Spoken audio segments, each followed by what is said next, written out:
মায়ের ঘাড়ে মাথা রেখে একদিন জিজ্ঞেস করলাম যে মা, তুমি কতক্ষণ আমাকে এভাবে রাখবে?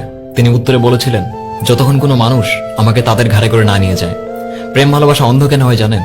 কারণ আপনার মা আপনাকে দেখার আগেই ভালোবেসে ফেলেছিলেন। আপনার ভাগ্য কখনো খারাপ হতো না যদি ভাগ্য লেখার হকটা মায়ের হাতেই থাকতো। বাবা মায়ের অবদানের পার্থক্য মাত্র একটাই, মায়ের অবদান বেঁচে থাকতেই বোঝা যায়, আর বাবার অবদান চলে যাওয়ার পরে বোঝা যায়। বাবা সবসময় নিম পাতার মতোই হয়, ডাজন্ট ম্যাটার সেটা কতটুকু তিতা, কিন্তু ছায়া সব সময় ঠান্ডাই হয়। মা যেটা রান্না করুন না কেন, রাগ না দেখে খেয়ে নেবেন, কারণ এই পৃথিবীতে এমনও মানুষ আছে কারো মা নেই, আবার কারো খাবার নেই।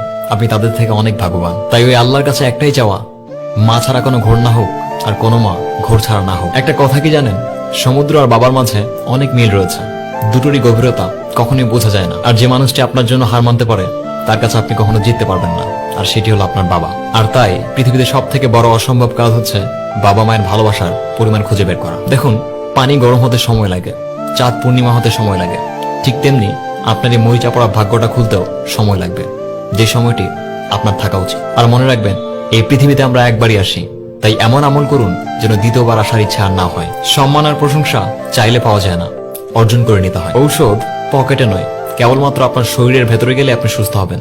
ঠিক তেমনি এরকম নীতি কথা মোবাইলে নয়, আপনার ভেতরে থাকলে জীবন বদলে যাবে।